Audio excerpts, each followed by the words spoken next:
Hi hello ഇന്നത്തെ ഒരു കുഞ്ഞിടെ ആയാലോ രാവിലെ തന്നെ അഹുമ്മറുടെ മദ്രസയിൽ പോകാം കേട്ടോ. അഹുമ്മക്ക് 7 മണിക്കാണ് ക്ലാസ്. അപ്പോൾ വീടിന് തൊട്ടടുത്ത് തന്നെയാണ് പള്ളിയെങ്കിലും ഞാൻ കൊണ്ടാക്കത്തേ ഉള്ളൂ കേട്ടോ. കാരണം മൊത്തം പട്ടിശല്യമാണെന്ന്, അതുകൊണ്ട് ഭയങ്കര പേടിയാണ് കേട്ടോ. അപ്പോൾ തിരിച്ച് വരണ വഴി നമ്മൾ മാങ്ങ വരുന്ന മാങ്ങയൊക്കെ വേണ്ടിയിട്ടുണ്ടോ നോക്കിയാണ്. കാരണം പണ്ടൊക്കെ നമ്മൾ പള്ളിയിലൊക്കെ പോയി തിരിച്ച് വരുമ്പോൾ ഒരുപാട് മാങ്ങ കിട്ടുമായിരുന്നു നമ്മളെ പള്ളി വിളയിൽ നിന്നും അവിടെ നിന്ന് ഇടുന്നൊക്കെ ആയിട്ട്. അപ്പോൾ ആ ഒരു നൊസ്റ്റാൾജി വെച്ചിട്ടാണ് കേട്ടോ നോക്കിയത്. പക്ഷെ ഒരു മാങ്ങ പോലും കിട്ടിയില്ലെന്ന്, എല്ലാം കാക്ക കൊത്തി ഇട്ടിരിക്കുകയാണ്. ഇത് പള്ളിയിൽ നിന്ന് മുഹമ്മദാക്ക ലേലം വാങ്ങിച്ചിട്ടിരിക്കുന്ന മരമായതുകൊണ്ടാണ് കേട്ടോ ധൈര്യമായിട്ട് നോക്കിയത്. അങ്ങനെ ഞാൻ നേരെ വീട്ടിലോട്ട് വന്നപ്പോൾ എൻ്റെ കറ്റാർ വാഴയൊക്കെ ഏതാണ്ട് പരുവായിരിക്കുകയാണ്. അതിനൊക്കെ റെഡിയാക്കി എടുക്കണം.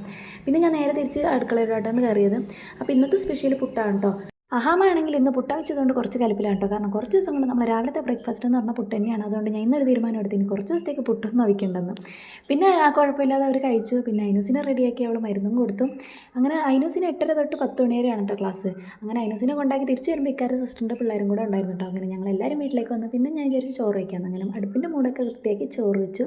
അപ്പോൾ ഉച്ചത്തേക്ക് ചോറിന് കൂട്ടാൻ മീൻ പൊരിച്ചതും പരിപ്പുകറിയായിരുന്നു കേട്ടോ. പിന്നെ ഞാനും മക്കളും ഉച്ചയ്ക്ക് ചോറൊക്കെ കഴിച്ചു. വൈകുന്നേരം ആയപ്പോൾ മീൻ കറി രസവും കൂടെ വെച്ചു കേട്ടോ. പിന്നെ കംപ്ലീറ്റ് ജോലി ചെയ്തിട്ട് ഞാൻ നേരെ കടയിൽ കയറി. അപ്പോഴേക്കും ഇത് അടിപൊളി മഴ ഗൈസ്, ഒരു രക്ഷയില്ലാത്ത മഴയായിരുന്നു. പിന്നെ കുറച്ച് നേരം മഴയൊക്കെ ആസ്വദിച്ചു. പിന്നെ ഈ നെറ്റ് ഇട്ടിരിക്കുന്നത് കാക്കശല്യം ആയതുകൊണ്ടാണ് കേട്ടോ. ഭയങ്കര കാക്കശല്യമാണ്. കടയിലെ മുട്ടയും മിച്ചറൊക്കെ കൊത്തിക്കൊണ്ടായിരുന്നു. പിന്നീട് ഇത്തിരി നേരം മക്കളുടെ ഒന്നിച്ചിലൂടെ ഇവിടെ വിളിച്ചിട്ടു. അപ്പോൾ ഇതാണ് കേട്ടോ ഇക്കാരുടെ സിസ്റ്റർ മക്കൾ അക്കുവന്നാണ് കേട്ടോ വിളിക്കണത്. ഇത്തിരി നേരം കഴിഞ്ഞപ്പോഴേക്ക് അവർ കുളിച്ച് റെഡിയായി ടി വി കാണാനിരുന്നു കേട്ടോ. വാഴാറ്റുമാണ് കാണുന്നത്. അഹാമ ഇത് 4ാമത്തെ തവണയാണ് വാഴാറ്റു കാണുന്നത്. ആ സമയം കൊണ്ട് ഞാൻ വിചാരിച്ച് ചായ ഇടാം. അപ്പോൾ എനിക്ക് കോഫി, മക്കൾക്ക് ബൂസ്റ്റുമാണ് കേട്ടോ ഇട്ടത്. പിന്നെ ഞങ്ങളെല്ലാവരും ചായയൊക്കെ കുടിച്ചിരുന്ന സമയത്തുകൊണ്ട് ഇക്കാരെ കൂട്ടായിരുന്നു വന്നു കേട്ടോ. അപ്പോൾ ഇന്ന് ജോലി കഴിഞ്ഞ് നേരെ ക്രിക്കറ്റ് കളിക്കാനാണ് പോയത്. അപ്പോൾ വന്നപ്പോഴേക്ക് സെക്കൻഡ് പ്രൈസും കൊണ്ടാണ് കേട്ടോ വന്നത്. അപ്പോൾ എന്തായാലും ഇന്നത്തെ വീഡിയോ ഇത്രയ്ക്കുള്ള. അടുത്തൊരു വീഡിയോ വരുമ്പോൾ ടാറ്റാ.